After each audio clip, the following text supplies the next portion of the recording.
tool belt, and I'm just gonna go over the basics of chalk painting with you.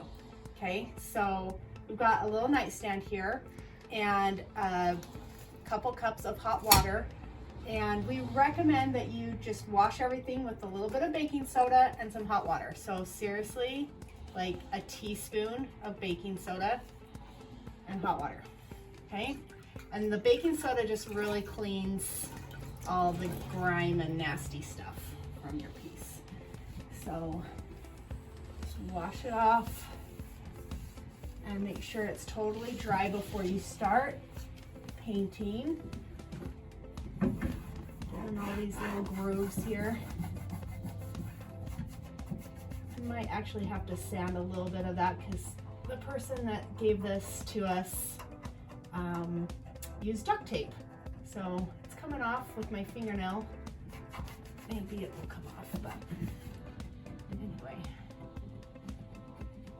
we'll get that off.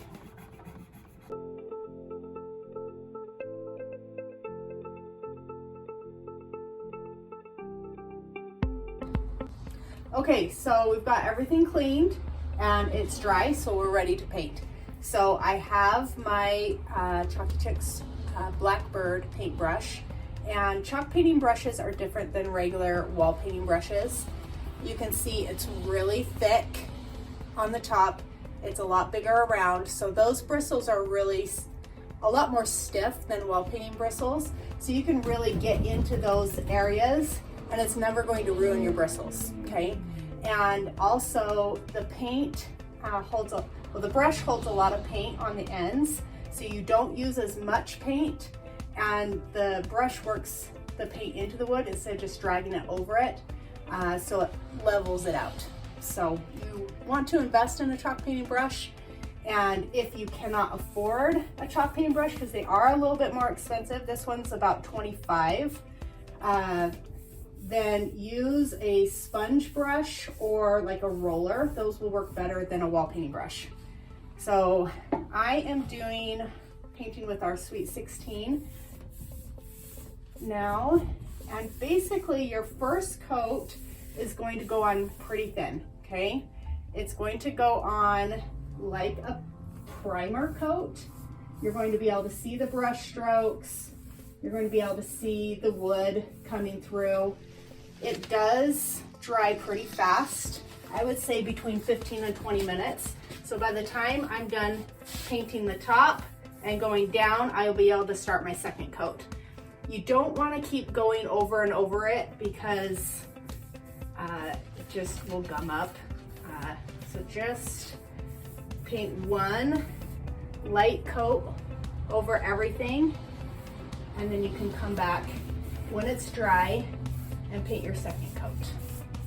And it doesn't matter what direction you go in, you can paint in all directions because this paint will level out really beautifully. Really the hardest part of painting is figuring out what color you're going to do.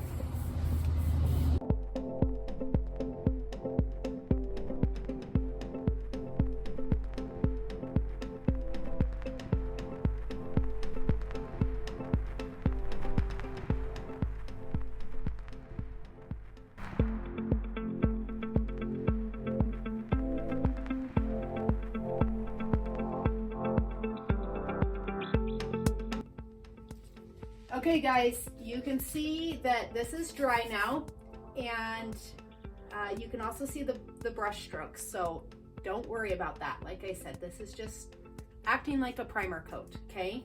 So the second coat is gonna go on a little thicker and it will cover it, okay? And like I said, it does not matter what direction you paint in, which is not normal for wall paint or anything like that, but it is for chalk paint. So I think I got cut off on what I was saying last time, but really the hardest part of chalk painting is figuring out the color you want to paint with. We have 56 colors, and then we have top coats and antiquing waxes and things like that. And there's other tutorials for those as well. But literally we have had classes where We've had kids in here as young as 8 painting chairs and stools and their nightstands and things like that.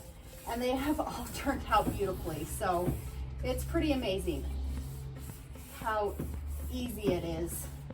You just kind of got to get past painting wood and thinking you're not creative.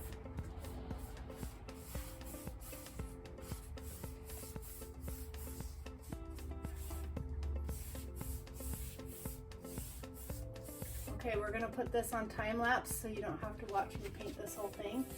And away we go.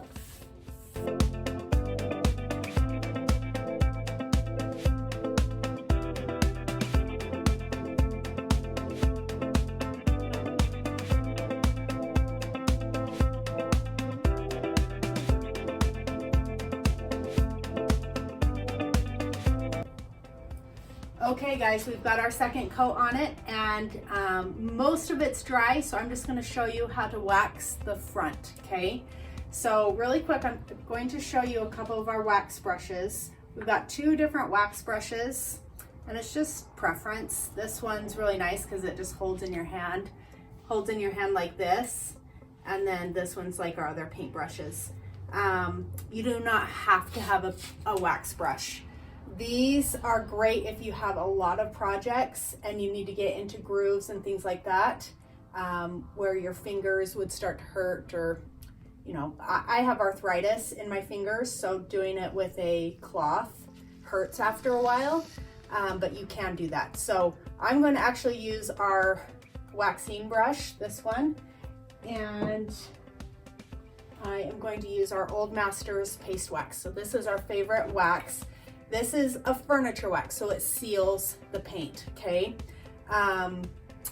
It will cure in 35 to 40 days. It will totally harden like a polyacrylic. And what's nice about a furniture wax is they're super easy to use, and it will harden just like a poly, but they're a lot easier to use than a poly. So less is more. You're basically just going to go all over the piece of furniture one time. But can you see that? How this part is darker than this part? So you can see really easily where you've waxed and where you haven't. And like I said, this seals the paint. So if you are going to distress this piece, or if you wanted to distress this, you would actually do that before you seal it. If you're going to use a antiquing wax, you would want to seal it and then antique wax it. And we have other tutorials on that, but I am just going to basically be done with it after this. We actually might put some antiquing wax or something like that in the grooves when we're done, but I don't know. For this video, I'm just going to show you how to finish it here. So I would use this piece of furniture, probably let it sit for at least 24 hours, and then go ahead and use it. It's ready to use. Don't put like any, I don't know, cups of water or something like that on top of it unless you have a coaster or something to protect it from the water, for about a month. And after that, like I said, it will seal just like a poly and be hard and great. So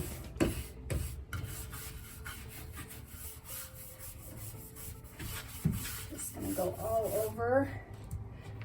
And you do not need to buff it.